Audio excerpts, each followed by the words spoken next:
Men sizlarga bitta narsa esimga tushib ketdi hozir. Bir narsa aytib bermoqchiman.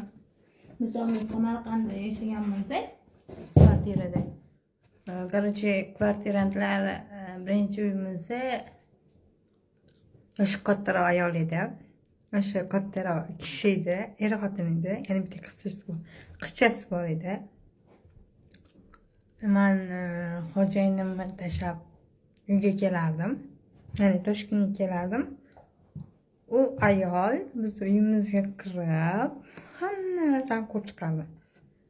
Tem bo'lib bizga hech kim emas. Kvartirantda xo'jayini, ya'ni uyni xo'jayini kirib, bemalol ovqatlarimizni yeb chiqardi. Narsalarimizni olib chiqib ketardi. Telefonimiz bo'lardi ularda qo'lida. Xo'jayinimni kirlari yuvilgan bo'lardi. Bilmayman, nima qilardi. U ayol tojik bo'lgan. Qayerda turganimizni aytmayman sizlarga. Bu sir bo'lib qo'ya qolsin. Yo'q, hali ham shunaqa narsa davom etyaptimi? Esingga chiqani. Bu qaysi qonun bo'yicha yoki bo'lmasam qaysi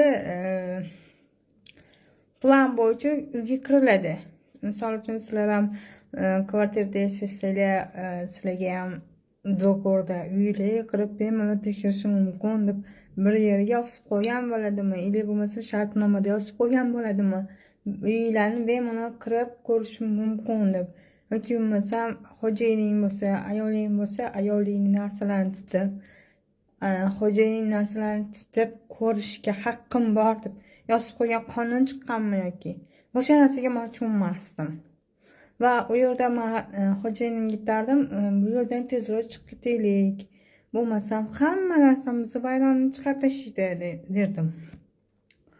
O'sha nima deydi? Uydagi narsalar qo'ygan joydan boshqa joyga o'tib qolardi. Xolodilniklar tozalanib qolardi. Vaholanki tozalab yasirib ketardim, uylarimni bo'rqa qilib. Kelgunimcha hamma yoq bariyatki. Gullarga suv qo'yilgan, gullar ham bo'lardi-yu. Xo'jayini uyning egasini gullari. Ya'ni ikkita edi, u bittasi ularda, bittasi turardi. Bizga ikkita kalt kerak deb so'raganimizda biz ikkinchi kaltni berolmaymiz deb gapirishgandi. Hamma mayli qo'yaver deb aytishgandi. Men o'sha narsaga boshqa tushunmasdim. Agar sizlar ham shunaqa kvartirantlarda turgan bo'lsanglar, yozib ketinglar, qanaqa sistemada bo'ladi bu narsa. Qanaqa vaziyatga tushgansizlar, ya'ni.